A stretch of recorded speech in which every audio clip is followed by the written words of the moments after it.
icónica, como estaban Sí, diciendo, ¿no? es cierto. Lástima que nos estamos quedando sin gasoil, ¿no? Entre otras cosas. ¿Es cierto eso? ¿Es real? A ver, hay problemas muy importantes que los mismos productores, transportistas están denunciando, sobre todo como un problema que se está agravando en los últimos días. De hecho, la misma mesa de enlace ayer hizo hincapié en un pedido muy importante al gobierno de armar algún tipo de plan de contingencia. Claro. ¿Por qué? Porque estamos, si bien en varias regiones del país ha comenzado la cosecha, se está a no más de 2 semanas para que se generalice la recolección de los cultivos en las distintas regiones, sobre todo soja y maíz. O sea que para esa cosecha necesitas combustible. Exactamente. A mí me escribieron de Santi Espíritu el otro día en el aire que habían tenido que parar la cosecha porque no había en la estación de servicio de Santi Espíritu gasoil. Bueno, y justamente en relación a lo que estás mencionando, Mariana, como para ponerlo en algunos números, una cosechadora que puede estar acompañada, por ejemplo, de un tractor para llevar lo que se llama la tolva autodescargable y una camioneta de apoyo que suele estar haciendo la tarea diaria, requiere alrededor de unos 900, o sea, estos 13 vehículos, alrededor de 900 litros por día. O sea, Por día. Por día. Y ya si vamos a, digamos, un circo más grande, como lo dicen los contratistas, podés llegar a necesitar 5.000 Que Fernando, a 6.000 litros. Recién uno de nuestros móviles, acá en Caballito, Ciudad de Buenos Aires, la estación de servicio recibe, la semana pasada recibió 10.000 litros de gasoil. Claro. Esta semana 5.000.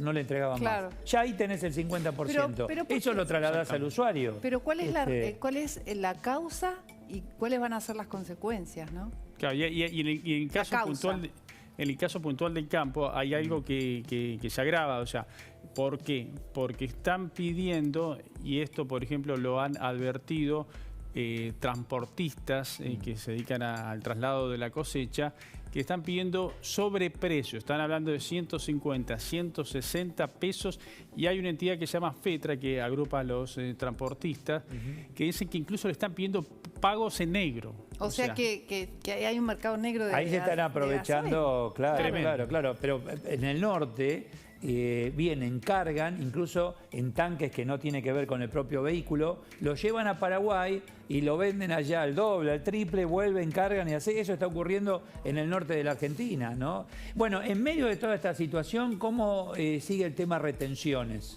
Bueno, el tema retenciones lo podemos, Eduardo y equipo, dividir en dos partes, ¿no? Por un lado, la movida esta semana ante senadores de parte de la mesa de enlace, diciéndole a los senadores con los cuales se recibió, básicamente del interbloque de Juntos por el Cambio, además de algunos otros senadores que responden a bloque más a nivel de las provincias, diciéndoles legislen porque el gobierno no tiene facultades delegadas, que las perdió junto a la no aprobación del presupuesto 2022. De hecho, la misma mesa de enlace está diciendo que obviamente el sector quiere que se vaya marchando a cero con este tributo, pero justamente se necesita un ordenamiento jurídico. Y por otra parte, Eduardo, algo que se conoció en la semana, hubo una presentación de la Sociedad Rural de Río Cuarto que había presentado un amparo. Bueno, ese amparo fue rechazado porque el juez les dijo que la presentación se tenía que haber realizado más a nivel individual de productores, o sea, como no tanto colectivo. Sí. El juez no le dio cabida. No se pronunció sobre la cuestión de fondo, que es, de hecho, en la misma entidad probablemente lo realicen, hacer una revisión de la presentación para ver si tiene curso. Y por otra parte se conoció que otra de las presentaciones, en este caso ya de la Sociedad Rural Argentina con la Sociedad Rural de Jesús María ante los tribunales federales de Córdoba, el juez que tiene la causa, Ricardo Busto Fierro, pidió información ante los registros públicos si hay una causa semejante. Y eso es un dato alentador, un dato que... Sí, que por lo menos... por lo menos no la rechazó. No la rechazó. Cuando llegamos a la góndola faltan productos, hay desabastecimiento, esto es un hecho, lo vemos, los consumidores falta. ¿Cuánto tiene que ver el sector en esa falta de mercadería? ¿Con el mismo gasoil? No, hablo producto derivado del campo ahora, del trigo, etcétera. ¿Cuánto tiene que ver? A ver, el sector lo que hace es todo lo que produce lo vende, ¿no? O sea, todo lo que produce... Pero lo vende al mundo, vende sus granos que después son transformados justamente en el producto final. Bien. A ver, en el caso puntual, por ejemplo, del trigo, queda algo de mercadería por vender. La exportación, refiriéndome justamente a la campaña pasada, está comprometida. ¿El trigo se guarda en el silo bolsa generalmente? O sea, todos los maíz, trigo, soja, todo lo van guardando en el silo bolsa y van vendiendo si les conviene o no les conviene. Claro, o sea, el maíz, que trigo, es lógico que lo hagan, ¿no? Obvio. Sí, a ver, con respecto al tema del silo bolsa, es una herramienta de logística, porque, por ejemplo, para poner en gráficos, esto que está pasando ahora con el gasoil. Sí. Si no existiera el silo bolsa, sería un problema todavía mayor, porque si cosechás... ¿Qué haces con ese la tenés que tirar. Sí, no. No, bueno, pero digo, si no la guardás en el silo bolsa, ¿qué haces? La tenés que almacenar, o sea, y las instalaciones de chapa, de silo de chapa, obviamente no todos... Vuelvo a la pregunta anterior. ¿Qué pasa en la góndola? ¿Por qué no tenés harina? ¿Por qué no hay aceite, por ejemplo? El tema aceite es un denominador común. Te dicen, no hay aceite. Bueno, justamente sobre el tema aceite... ¿Dónde está el tema y el problema? El tema, bueno, es algo que el gobierno tiene que terminar de esclarecer, ¿no? Porque, a ver, tenemos por un lado a los productores de estos alimentos que dicen, nosotros entregamos.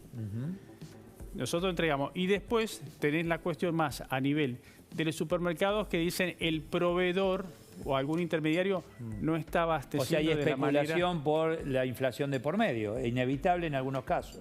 Hay lamentablemente un punto de tirantez donde, porque lo decíamos, el productor de la materia prima está diciendo, yo entregué. Y por el otro lado, del lado del supermercado, te está diciendo... No entregan. O sea, me están entregando menos, ¿no? Claro. O sea, en el caso de aceite es notorio, en el caso de harina, algo mejorado. Y hablando del tema de harina, esta semana...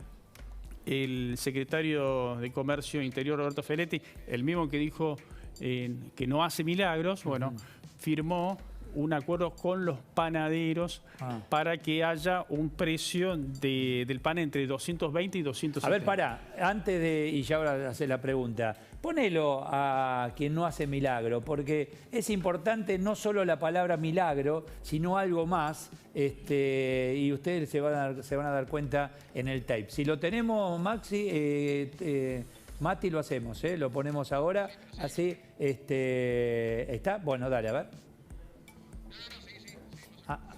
Bueno, entonces ahora lo vamos a poner. Porque ahí es donde dice, bueno, nosotros no hacemos magia, no hacemos, milagro, y se ríe, ¿me entendés? Y se ríe. Entonces, a ver, ahí está, mirá, vamos.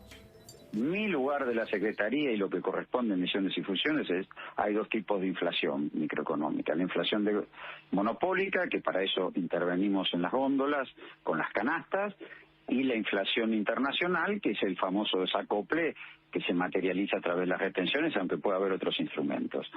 Y en ese marco discutimos. Ahora, milagros uno no hace.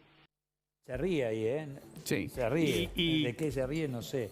Como riéndose, pero a ver, es grave, ¿no? Porque el gobierno mantiene una intervención sobre el sector. Una intervención que claramente no da los resultados para el control de la inflación. Ahora, las intervenciones no dan resultados y sigue habiendo intervenciones. ¿Hasta cuándo va a seguir esto? Mientras siga la inflación.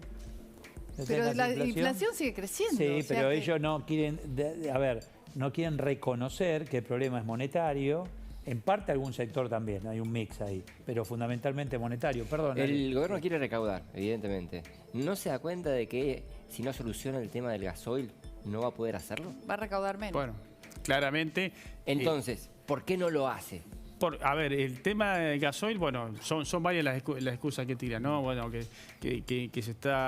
no hay el petróleo suficiente para refinar, que la importación hay un 30% que depende de ella y que está complicada en el marco del conflicto bélico. Hablan de la guerra, ¿no? Claro. ¿Esto es real? Eso es real, ¿no? Pero ¿tiene que ver con la guerra lo que está pasando? En otros países se encarece, pero no hay escasez. Claro, bueno, a ver, pero y lo que está faltando es una gran falta de planificación, ¿no? Porque, digo, si supongamos le echan toda la culpa o el 80% de la guerra, supongamos que fuera así, ¿no? La guerra ya lleva más de un mes, sí. La cosecha ocurre siempre para esta época del año, poco más, un poco menos de demora en función de las condiciones climáticas. Es un sector que en este momento está requiriendo que estén 500 millones de litros. Mirá, ¿no?